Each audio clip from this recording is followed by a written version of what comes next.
யார்? யார்? கதன் என்று. உன் ஜாதி, உன் தாய் தந்தை, யாரு? உன் குலம், உன் மதம். என்னால் எதுவுமே என்னால் எதுவும் பேச முடியும்? எதுவுமே பேச முடியுது. ஆமா, தலைப்பு நின்று. சரி.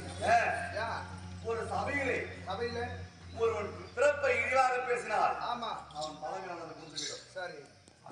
எதுவும் பேச முடியாம பெற்றாரே என் மாதா. மாதா, அம்மா, இவ்வளவு கொடுமையாக இருந்தால் இவருடைய வேதனைக்கு நான் ஆளாக இருக்கிறேன் தாயை நினைந்தேன். சரி. அப்படி மாதாவை நினைந்து தலை குனிந்து பாவனையாக ஒருவரேனும் ஆதரிக்காமல் சரி அந்த சபையிலே அவமானப்பட்டேன். ஆமா, அந்த சபையில் எனக்காக கேட்டவன் என் தம்பியான துரியோதனன். தாத்தா, எதற்காக கர்ணனை குறை சொல்றீங்க? எதற்கு குறை சொல்லணும்? ஆமா, ஒரு வீரனை ஜெயிக்க வேண்டும். ஒரு வீரன்